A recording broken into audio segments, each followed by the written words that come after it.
Yes, mbaniriza akadde kano mwasibye mutya muli mutya mwenna mwenna abafollowinga Fadi TV ogine mbeebaza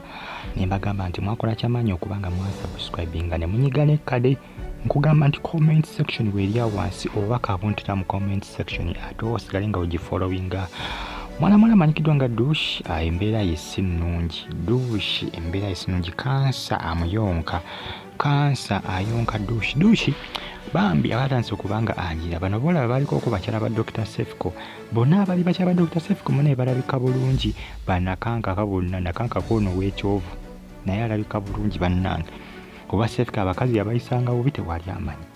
bonna bulabika bulungi ne Dush kansa amuyonka butaaba kansa amumalawo ate nga kale batandise okubanga kanyirira n'okugejja bonna bwali butono bwali abulyako mmere tewali amanyi wala busibyanga ku miggo wala busibyanga ku nsambagere naye kale butandise okubanga bunyirira bulabika bulungi si buli obwali obukovu ng'obuti.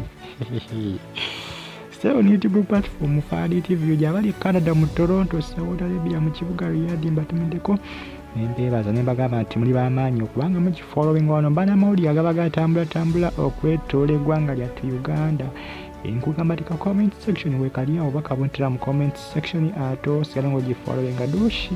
ali mu mbeera mbi, kansa amuyonka, bingi ebyogerwa ku bulwadde bwa Dush buno. Abamba okanyamba gamba waaw yo si kansa abasajja bamukozesanga mu kamwangu nga bamukozesa mu kamwa Sefco yamumaliranga mu kamwa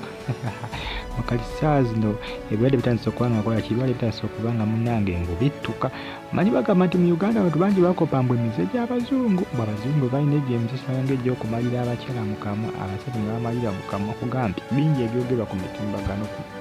bulwadde bwa Dush. Okuva Dush balangere nti alina kansa bingi ebyogerwa bagamba Sefco simanya nga yamusindikira eddogo yamusindikira amajinni gaagala kumunyiga anti balabika bulungi mbu Sefco tagala balabanga bali mirembe yabasindikira amajinni ugambye ebyogerwa bingi bannange social media y'eggwanga Uganda kuli omugambo gubasalanga aki naye ng'ensonga zeezo nfollowinga ku Fadi UG News wali ne KBTV gikosa ne RTV Uganda nenga musabire Dush ebyamazima just no sirwali omwana mole bulwadde bumuluma ekyamazima bulwadde bumuluma bulwadde bumuluma nga bw'okiwulira talikiri asesema omanyi ebisesinga ekyogamba nti no baali basajja bamukozesa nga bamumalira mu kamwa nakyo si kirungi bannange. Abantu bonna bakola ebintu ebyokukkiriza abakyala bakkiriza bamalira mu kamwa simanyanga biki ezamawulira Kadaame yafa Omwarabu yamumaliranga mu kamwa yagenda okufa nga afudde gwema nga alwadde eddookoli obulago nga bwalwala bwotandise okubanga buvunda ebintu ebyo si birungi ebintu ebyo si birungi ate abasinga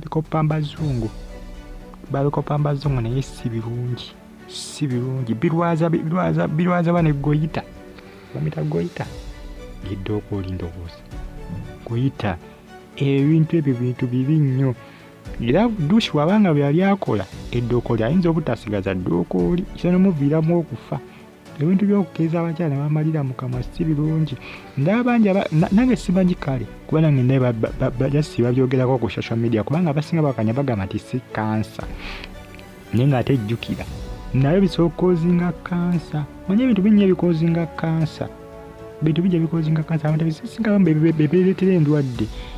bebereetera endwadde omuntu gwayinza okweretera ekirwadde oba kikansa nokubadde kale kansa asobola okukulumba nga tomwagadde nobamu ebirwadde nga mmwe ababyeyitira ne mubyereetera byebyo ebitambulatambula akadde kano ku social media mbu Dush yeegabangulanga buli wamu mu basajja mbu abawo n'abawa mugapwabe wa Sefco ng'agende w'omulala nga wagende wa gundi abasajja bonna bamuyitaayitangamu ate nga bamumalira mu kamwa kugambye bingi ebyogerwa ku mitimbagano ninga ensonga zizo musabire Dush kansa byamugoya yamukolaki yamubala embiriizi amuyonka butaaba amumalawo embeera ye si nnungi babadde baviwa Sefco nga kalabika bulungi ne maamu ebirwadde ndowooza kati bitandise okubanga bittuka manye ebisesinga endwadde tezittukirawo essaawe naye gye bujjeeyo mu maaso zitabuka nziyuka zikunyiganyiga ne zikufunzafunza kakana nga obulamu obulamu bugenze. Stay on YouTube platform Faali TV ojimba mbebaza nnyo mwena ne mbagamba nti muli b'amaanyi okubanga munfollowinga gwe yasubscribinga bakola kyamaanyi. Like ngo commenting ate subscribing onyiige ne kade mwera babagala